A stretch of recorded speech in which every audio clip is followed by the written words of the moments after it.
ہم اپنے ہاتھوں اپنی قبر کھود رہے ہیں، ایک ایسی تباہی کو دعوت دے رہے ہیں کہ جس کے بعد شاید پچھتانے کا موقع بھی نہ ملے، اور یہ سب کچھ ہو رہا ہے قانون کی موجودگی میں، قانون جو اختیار بھی رکھتا ہے کارروائی کا۔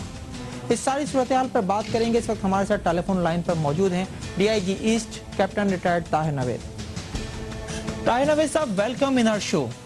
طاہر صاحب، ساری صورتحال آپ کے علم میں ہے، ریتی بجری چوری کرنے والی ایک مافیا جو شہر کے پشتوں کو کمزور کر رہی ہے، آخر کارروائی کیوں نہیں ہوتی ان کے خلاف؟ تو یہ کوشچن ریلیونٹ تو بنتا ہے، جو کہ انوائرمنٹ کو ڈیل کرتے ہیں ان کو پوچھا جائے کہ بھائی اس کی اجازت جب دی جاتی ہے تو کیا کرائیٹیریا ہوتا ہے اور کس رولز کے تحت دی جاتی ہے اور اس کے مقاصد کیا ہوتے ہیں اور اس سے نقصان کیا ہوتا ہے۔ تو یہ ساری چیزیں نظر رکھیں اور تب جا کے اس کا کوئی سلوشن ہمیں نظر آئے گا۔ لیکن D G mines and mineral کا کہنا ہے کہ اس حوالے سے کارروائی کا اختیار پولیس کے پاس ہے، اور صرف یہی نہیں، سندھ ہائی کورٹ کے ایک آرڈر کے مطابق بھی پولیس کو پابند کیا جا چکا ہے کہ وہ اس مافیا کے خلاف کارروائی کرے۔ جی بالکل صحیح بات ہے، یہ درست ہے اور اسی پہ ہم بھی عمل بھی کرتے ہیں، لیکن بات یہ ہو رہی ہے کہ یہاں پہ یہ ہو رہا ہے کہ چوری چھپی چیزیں ہوتی ہیں جس کو ایفرٹس کی جاتی ہیں کہ جی کہ یہ اس کو روکا جائے۔ وہ ایفرٹس تو ہمارے لیول پہ ہر وقت ہم کرتے رہتے ہیں۔ تو آج تک جب سے آپ ڈی آئی جی ایسٹ ہیں یا ماضی میں جب بھی ایک مافیاز کا سلسلہ تو کافی عرصے سے جاری ہے، 90s سے ہم دیکھ رہے ہیں، کتنے اس طرح کے واقعات ہوئے ہیں کہ آپ نے اس مافیا کے خلاف کارروائی کی ہو؟ I don't know کیا وجوہات ہیں کہ ہم یہ کیوں نہیں سمجھ رہے کہ یہ چیز جو ہے ہمارے لیے مناسب نہیں ہے، ہماری نسلوں کے لیے مناسب نہیں ہے، ہماری صحت کے لیے مناسب نہیں ہے، ہماری ترقی کے لیے مناسب نہیں ہے۔ یہ چیز کیوں نہیں سمجھ لگ رہی، اس کا میرے پاس چیز کوئی فی الحال تو مجھے بھی نہیں پتا۔ عمل نہ ہونے کی وجہ کیا کوئی سیاسی دباؤ بھی ہے؟ نہیں، اس میں ایک تو اکنامکس ہے کہ لوگ اس کے ذریعے پیسے کما رہے ہیں۔ ہم جس طریقے سے پیسہ کمانے کے چکر میں ہم بعض بہت بالکل بھول جاتے ہیں کہ کیا یہ پیسہ صحت سے، انوائرمنٹ سے، آپ کی چیزوں سے ضروری ہے۔ اس کا کوشچن تو ہم سب سے کریں گے، سب کو کرنا چاہیے اور سب کو سننا بھی چاہیے اور سب کو اس کا جواب دینا چاہیے کہ پیسہ ضروری ہے یا صحت ضروری ہے یا اچھا معاشرہ ضروری ہے یا اچھی انوائرمنٹ ضروری ہے۔ تو یہ اس کا جواب مل جائے گا خود ہی۔ یہ بتائیے گا کہ جیو ایف آئی آر کی ٹیم جب اس واقعے کی، اس معاملے کی کوریج کے لیے وہاں پہنچی، اس پر تشدد ہوا، ایف آئی آر بھی درج ہوئی، ملزمان ابھی تک گرفتار کیوں نہیں کیے جا سکے؟ جب ہمیں پتہ چلا کہ جی کہ یہ بات ہوئی ہے تو آپ کو بھی پتا ہے کہ کیس داخل ہوا، پھر میری آپ سے بات ہوئی تھی اور ساری باتیں ہوئی، پھر ہم نے ان کو یہ کہا کہ جی اس کے لیے لیگل ایکشن لیا جائے، جو کہ that is in the process, اس کو ایکسپیڈائٹ بھی کیا جا سکتا ہے، اس کو میں فالو اپ بھی کر لوں گا اگر اس میں کبھی اگر کوئی آپ کی گریوینسز ہیں تو۔ اس میں باقاعدہ نامزد افراد کے خلاف ایف آئی آر ہوئی، ان افراد کے خلاف جو جس وقت جیو ایف آئی آر کی ٹیم وہاں پہنچی وہ ریتی بجری چوری کر کے ٹرکس میں بھر رہے تھے۔ یہ بالکل ٹھیک ہے، کیونکہ یہ چیزیں تو انویسٹیگیشن میں اب ہو رہی ہیں، اس میں اب مسئلہ یہ ہے کہ جی کہ اس پہ ریزلٹ نہیں آپ کہہ رہے ہیں کہ آیا ابھی تک، تو اس کو ایکسپیڈائٹ کریں گے اور اس کو فالو اپ بھی کرتے ہیں کہ اس میں کوتاہی کیوں ہو رہی ہے۔ بہت شکریہ D I G East captain retired Tahir Naveed صاحب آپ کا۔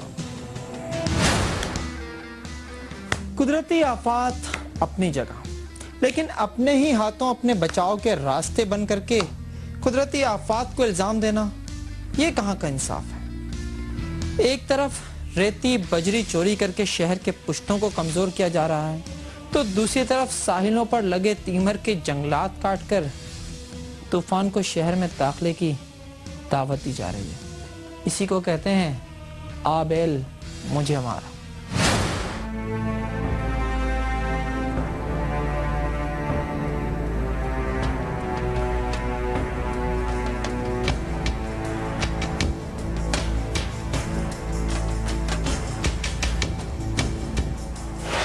چور کو چور ملے کر کے لمبے ہاتھ۔ چوری کی ریتی بجری جہاں سے حاصل کی گئی وہ جگہ بھی سرکاری اور جہاں ڈالی جا رہی ہے یہ جگہ بھی مملکت کی ملکیت۔ یہ ساحلی علاقہ ککا گوٹ کا ہے اور چوری کی ریتی بجری لے کر ملی ندی میمن کوٹ سے روانہ ہونے والے بہت سے ڈمپر یہاں پہنچ کر خالی ہو جاتے ہیں۔ کام یہاں بھی غیر قانونی ہی ہو رہا ہے۔ لینڈ مافیا سمندر کو بھر کر خشکی کا رقبہ بڑھا رہا ہے اور خود ہی پلاٹنگ کر کے لاکھوں کروڑوں روپے کما رہا ہے۔ اپنی طرف سے یہ لوگ لوگوں کو آباد کر رہے ہیں لیکن حقیقت میں برباد۔ ککا گوٹ میں غیر قانونی پلاٹنگ کے لیے تیمر کے لاکھوں درخت کاٹے جا چکے ہیں اور یہ کام اب بھی جاری ہے۔ یہ تیمر کے جنگلات ہی تھے جنہوں نے 6 سال پہلے 26 دسمبر کو آنے والے سونامی سے سری لنکا اور آس پاس کے بہت سے ساحلوں کو سمندر برد ہونے سے بچا لیا۔ یہی تیمر کے جنگلات ایک نعمت کے طور پر کراچی کے گرد بھی موجود ہیں، لیکن ان کی حفاظت کے بجائے بعض بااثر افراد انہیں غیر قانونی طور پر کاٹ کر فروخت کر رہے ہیں۔ حالانکہ 27 جنوری کو وزیر اعلیٰ سندھ محکمہ جنگلات کو فوری طور پر کارروائی کا حکم بھی دے چکے ہیں۔ جنوری میں ہمیں چیف منسٹر صاحب کے ڈائریکٹیوز آئے کہ کاکا پیری میں ڈیمیج ہو رہی ہے اور وہ لینڈ کو کنورٹ کیا جائے، مینگروو کو ڈیمیج کر کے کچھ لوگ ہیں جو زمین میں اس کو کنورٹ کر رہے ہیں رہائشی سوسائٹی میں بنانے کے لیے سارا۔ تیمر کی لکڑی آئس کریم سٹک، پھلوں اور سبزیوں کی پیٹیاں بنانے اور ملوں میں بوائلرز کے ایندھن کے طور پر استعمال ہوتی ہے۔ 1981 میں 2,60,000 ہیکٹر سے زائد رقبے پر تیمر کے جنگلات تھے اور اب یہ صرف 70,000 ہیکٹر پر رہ گئے ہیں۔ اس کی وجہ غیر قانونی کٹائی ہے۔ محکمہ جنگلات کی جانب سے تیمر کی غیر قانونی کٹائی کی FIR تھانہ ڈاکس میں درج کرائی گئی، تاہم کسی ملزم کو نامزد نہیں کیا گیا تھا۔ تحقیقات ہوئی تو ایک نئی بات سامنے آئی۔ ہمارا تعلق مینگروز کی چوری کے متعلق تھا، یعنی شاہدین نے کہا جی کہ ان افراد کی سربراہی میں یہ کٹنگ ہوئی ہے۔ ہم نے اپنے افسران نے پالا، اس کی رپورٹ کی، اس میں یہ چلان ہوئے 512 میں۔ پولیس نے فشر فوک فورم کے 5 افراد کے خلاف چالان عدالت میں پیش کر دیا۔ دوسری طرف فشر فوک فورم ان الزامات کی سختی سے تردید کرتا ہے۔ چیئرمین فشر فوک فورم کا کہنا ہے کہ وہ تو تیمر کے جنگلات کو بچانے کی جنگ لڑ رہے ہیں، یہی نہیں اس لڑائی میں ان کے افراد کی جانیں بھی جا چکی ہیں۔ جو پولیس انویسٹیگیشن ہوتی ہے، سو کالڈ انویسٹیگیشن، وہ کر کے جب چالان کورٹ میں پیش کیا تو اس میں ہمیں نامزد کر دیا ہے۔